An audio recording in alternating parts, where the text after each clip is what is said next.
ဆက်တဲ့ချိန်မြောက်အာဆီယံကာကွယ်ဦးစီးချုပ်များရဲ့အလွတ်သဘောဆွေးနွေးပွဲအပြီးအခြားအာဆီယံကာကွယ်ဦးစီးချုပ်တွေနဲ့အတူလုပ်တဲ့ဒီသတင်းစာရှင်းလင်းပွဲမှာဗိုလ်ချုပ်မှုကြီးမင်းအောင်လှိုင်ကဒီအာဆီယံကာကွယ်ဦးစီးချုပ်တွေရဲ့ပူးတွဲကြေညာချက်ကိုဖတ်ပြသလိုပဲ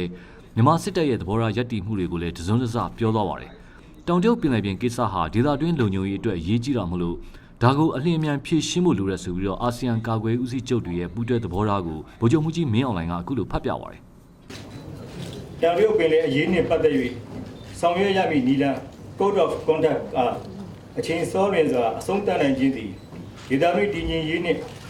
ပင်လယ်ပြင်လုံခြုံရေးအတွက်မရှိမဖြစ်လိုပါကြောင်းမိမိတို့မှထပ်လောင်းအတည်ပြုပါသည်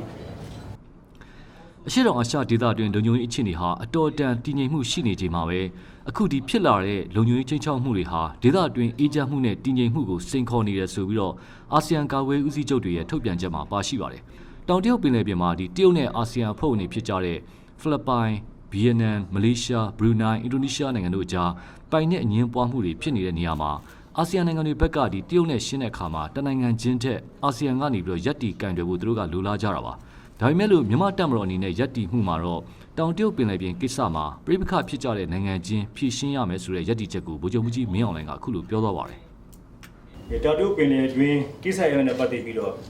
ဒီလူထုလူနည်းတွေနဲ့ချမှတ်ခြင်းအာဆီယံနဲ့တရုတ်တစ်ဖက်စလုံးတွေအလိုအရေးပါတယ်လို့ကျွန်တော်ရှုမြင်ပါတယ်။သက်ဆိုင်နိုင်ငံတွေကကုလသမဂ္ဂပင်လယ်ပြင်ဥပဒေဆိုင်ရာ Convention အပါအဝင်ပြည်ပဆိုင်ရာဥပဒေများနဲ့အငြင်းပွားမှုတွေကိုငြင်းငြမ်းစွာဖြေရှင်းသွားဖို့ကတိကဝတ်ပြုတာကိုကျူးစုပါတယ်လို့ကျွန်တော်ထုတ်ပြန်ခဲ့ပါတယ်။မြန်မာနိုင်ငံအနေနဲ့လည်းသက်ဆိုင်ရာနိုင်ငံများလက်ခံနိုင်တဲ့ချစ်ကြည်ရင်းနှီးစွာဖြေရှာမှုနဲ့ဒေသတွင်းငြင်းငြမ်းရေးနဲ့တည်ငြိမ်ရေးမြင့်တင်ဖို့တဲ့ကြိုးပမ်းမှုတွေကိုအမြဲတမ်းထောက်ခံအားပေးမယ်ဆိုပြီးကျွန်တော်ပြောခဲ့ပါတယ်။နောက်အငြင်းပွားနေတဲ့ဒေသတွင်းငြင်းငြမ်းရေးနဲ့တည်ငြိမ်မှုတွေကိုမြင့်တင်မဲ့ဒီသည့်ငြင်းငြမ်းရေးအတွက်ကြိုးပမ်းမှုဆိုကျွန်တော်အားပေးသွားမှာဖြစ်ပါတယ်။တောင်တရုတ်ပင်လယ်အတွင်းမှာအငြင်းပွားနေတဲ့ကိစ္စရပ်များဟာနိုင်ငံကြားဒါမှမဟုတ်လို့ရှိရင်အငြင်းပွားမှုဖြစ်နေတဲ့နိုင်ငံများကြားမှာဒါငြင်းငြမ်းစွာဖြည့်ရှင်းရမယ့်ကိစ္စတွေဖြစ်ပါတယ်လို့ကျွန်တော်တို့မြန်မာတပ်မတော်သဘောထားထုတ်ပြန်ထားခဲ့ပါတယ်အခုပြုလုပ်တဲ့17ကြိမ်မြောက်အာဆီယံကာကွယ်ဦးစီးချုပ်တွေရဲ့အလွတ်သဘောအစည်းအဝေးတွင်းမှာတော့တမယိုးကျလုံခြုံရေးကိစ္စတွေပြင်သဘောဘေးဒုက္ခတွေအကြမ်းဖက်မှုတွေနောက်ပင်လယ်ပြင်လုံခြုံရေးနဲ့နိုင်ငံဖြတ်ကျော်ရာဇဝတ်မှုတွေ